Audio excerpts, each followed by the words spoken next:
Howdy folks, you're watching Deuce, and this is the cheapest Ruger pistol they make. Actually, it's the cheapest Ruger they make. Let's see if it shoots, because I have no idea. This will be the first shots. I got some targets down range.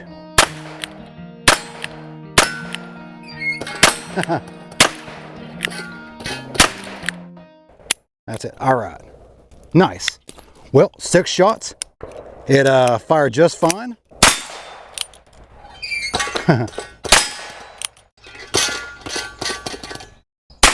Well, she shoots.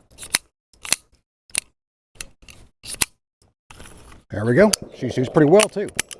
Let's go back to the bunker and take a closer look. We've now come down to the bunker for a more in-depth review of the Ruger Wrangler. Now, I will be going back out to the range here shortly, and I'll show you that in the later part of the video. But as I stated already, Ruger's 22 options have skyrocketed in price. Case in point, the Ruger Single 6 right there, which is their revolver from yesteryear. They've had that thing forever, and it is a beautifully machined firearm, but it's going for over $500,000. Actually, this little guy right here, the Mark series, the Mark IVs now, they're over $500,000 for the most part, or approaching it depending on the model that you're getting. The Ruger 1022 has doubled in price in the last 10 years. Even the oddball Rugers that you make yourself in your own bunker are stupid expensive to make because the parts are expensive, the bolts are expensive. So, the Ruger Wrangler is the least expensive 22 you can get from Ruger. And this particular model, for some reason, is the least expensive of all the Ruger Wranglers. This is a store model. It is an unusual color combination that a particular store that I shop at regularly ordered, and I think they ordered too many, or they're afraid they could not unload them. So they had these marked down quite a bit. I think this is the best color combo you can get if you're going to have a non-blued revolver. OD green with a tan set of grips on there, and of course the black cylinder is, I think, pretty classy. What's funny is I even printed off a Glock magazine that matches. See, it matches the grip, and OD green is OD green. The body is OD green from E-Sun filament, and the bottom also E-Sun filament, but light brown. The first thing I want to do is show you which parts of this revolver are steel and which parts are aluminum. It's some sort of aluminum alloy. It's supposed to be pretty strong aluminum alloy, but it's still an aluminum alloy versus steel. So I have a little magnet here. The barrel is steel. I was afraid that the barrel was going to be an aluminum barrel with an internal sleeve that is the rifled steel insert. But I am surprised and glad that it is not. It is an actual completely steel barrel that's completely milled out and then rifled on inside, just like as you would expect a real rifled barrel would be. The cylinder is also steel, which is fantastic. The hammer is steel. The trigger is steel. And surprisingly, the loading gate is steel. The injector rod housing is aluminum. The frame is aluminum. That is not a surprise. We all knew that the frame was aluminum. The aluminum frame is fine. It is completely fine and sturdy enough for any kind of 22 long rifle you can fit down into those chambers. Now, they do make a more sturdy version of the Ruger Wrangler that can take a swapped out cylinder for 22 Magnum, but this is not it. This is the standard Ruger Wrangler, which cannot accept that larger 22 Magnum cylinder. It's designed that way. The engineers at Ruger decided that this particular aluminum frame is not up to snuff to handle a steady diet of 22 Magnum. I'm gonna grab my pointer out for the rest of this here. These sights. The sights are as basic as you can get. It's a bladed front sight, and the rear sight is integrated into the frame. It's not really something you can really adjust that well, but I guess when they're brazing on the front sight, they're doing it in a machine that already has it calibrated, because it is right on the money.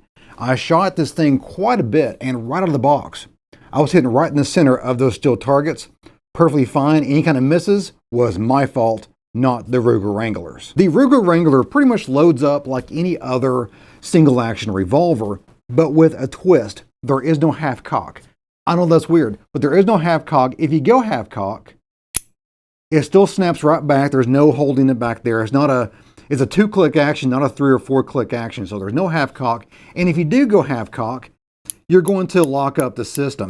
I cannot cock this back anymore without breaking it, nor can I pull the trigger. The trigger's locked up, everything's locked up until I revolve that cylinder over to the next chamber, and then it opens everything back up. To basically disengage the cylinder to where you can load it and move the cylinder around, you open up the loading gate, and that moves everything free and away from the cylinder, and you can then revolve the cylinder and put in your cartridges. To demonstrate the unloading process there, you're going to go ahead and open up your loading gate and use your extraction rod to bounce those old cases out. There we go.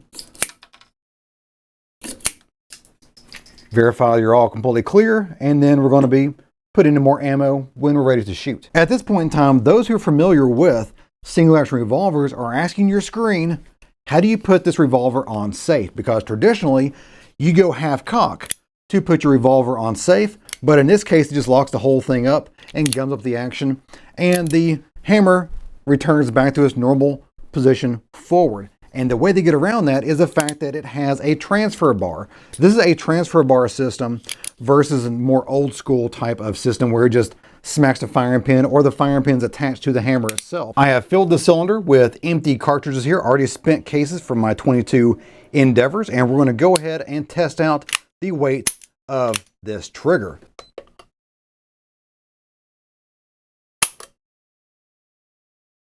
£5 and almost 2 ounces. While 5 pounds is not a lightweight trigger, it is crisp. It is crisp. There's no take up, there's no slop right there. It just goes straight from nothing to fired. So that's what's nice about it. It is a nice crisp trigger, but it is not lightweight. Alrighty folks, we're back down at the range with a bunch of steel behind me. I will show you that right here, and you'll get a preview of what we're shooting at today here. We have a whole slew of steel behind me. Right there, that SOB right there is roughly 25 yards down range, and the rest of them are 10 to 15-ish. And I have my period correct leather holster for my Ruger revolver, and a little ammo pouch that I got off Etsy. Etsy's a great place to just get the random ass stuff out of leather. It's pretty cool. One of the things about these old revolvers is the loading sequences. It just takes forever and ever to load compared to slapping in a new magazine or using a speed loader, because revolvers that have the swing out cylinder have speed loaders, which is pretty dang cool, and we don't have one of those here. Of course, I'm standing on an anthill, so perfect. All right, here we go.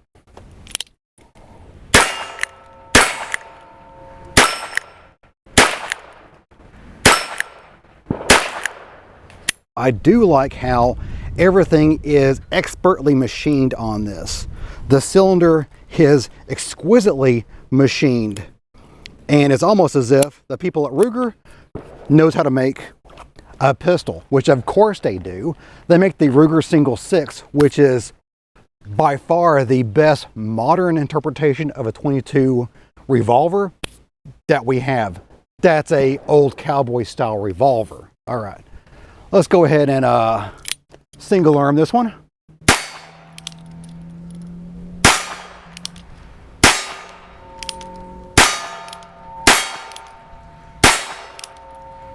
All right. Nice. Fantastic.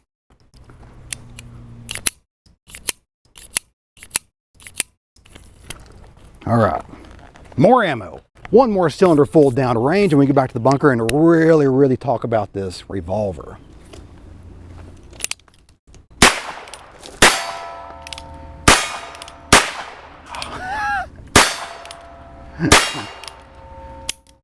All right, that's it. Well, there is a line out the door for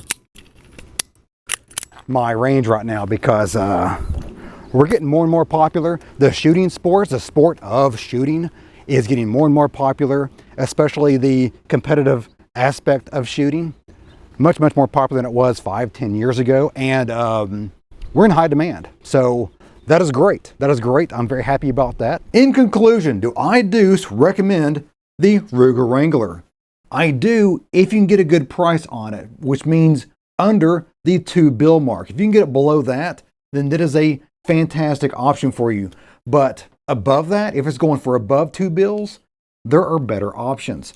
Now, I do like it because it is a very classic design. It is a fun design, but it's not exactly a traditional single action revolver. It's got the weird loading gate unlock for the cylinder. It locks up like that. It is not a 4-click action. So there are better options to have something that looks and feels more traditionally like a single action Colt. If you're cool with this not being an exact copy, an exact traditional representation of the old Colt Peacemaker, then you are good to go. This will be fun. That's what this is for. This is for having fun on the farm, on the range, in your backyard, wherever you shoot cans and guns and goes plinking with. This is there for that. This is there to go plink with. This is not going to be sitting on your nightstand to protect you from intruders. This will be an awful self-defense firearm. And I will say, when compared to the other options out there for a budget .22 revolver, this has the best milling, the best machining of all the other budget .22 options out there. Ruger knows how to run a mill, and it's evident. Everything that's supposed to be shiny is shiny. Everything that's supposed to be smooth and straight is smooth and straight. The checkering is perfect. The plastic grips are a high density plastic. They don't feel cheap. It feels great in the hand. It feels like a quality product, which it is. It is a quality product made by Ruger at a low price. But the machining is second to none for a budget revolver. So I do give it the thumbs up on that. If you have any comments or questions about the Ruger Wrangler or anything else I've got on the channel, go ahead and leave that down in the comments down below the video. I try to answer as many of those as possible. And as always, you guys have a great day. See ya.